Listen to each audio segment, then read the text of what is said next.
by SK Presented by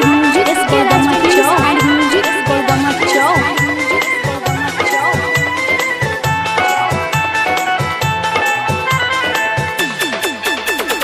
DJ Sanjay Samrat चले गले कौन गली दिल में जखम दौड़ के उपगली चले गले कौन गली कोली से फूल सूखल डाल के नहवाइले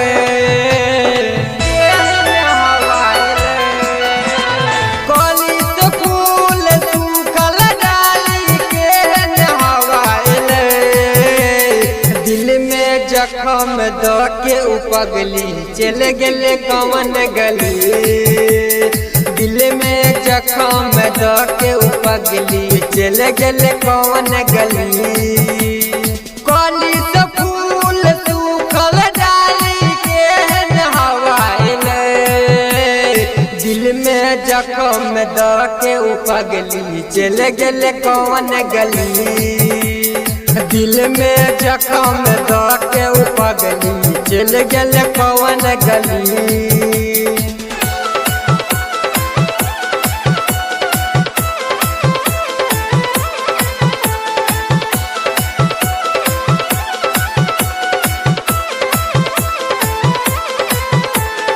दिल में जखम दो के उपगली DJ Sanjay Samrat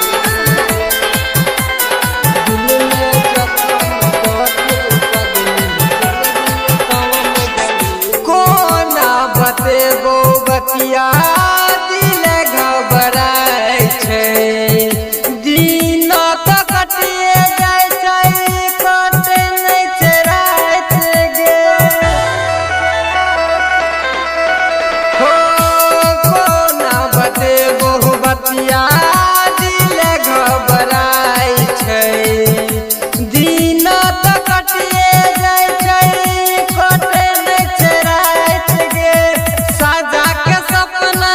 किया में लगे के दूर गेले साजा के सपना किया में लगे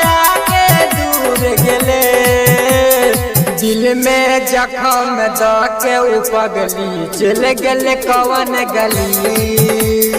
दिल में जखम दो के उपगली चले गले कौन गली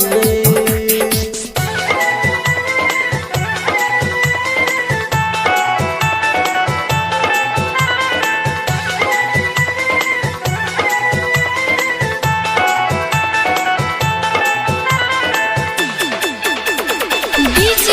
Sanjay Samrat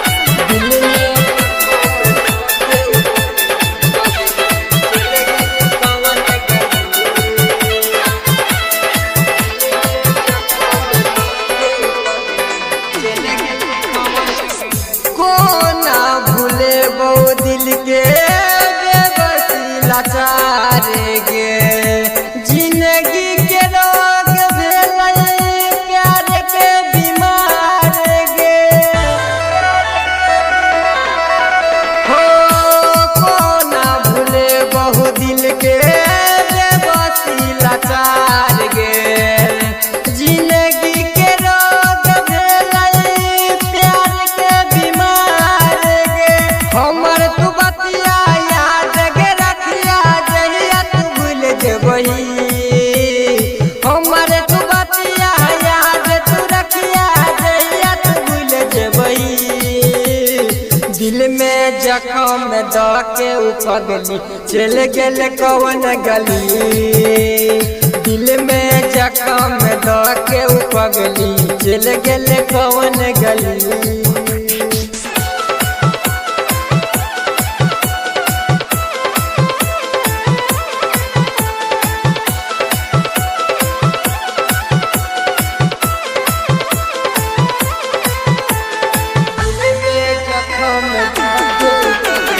DJ Sanjay Samrat दिल में जखम सूरज से बतिया को ना बतेबो सहल सहायत नहीं छै तोहर बेकरारी हो चंदा सूरज से बतिया को ना बतेबो सहल सहायत नहीं छै तोहर बेकरारी गोविंद गोरैया के याद तू रखिहे जहिया तू ससुरा जेबही गोविंद गोरैया के याद तू रखिहे जहिया तू ससुरा जेबही दिल में जखम द के उपगली चल गेले कवन गली दिल में जखम द के उपगली चल गेले कवन गली।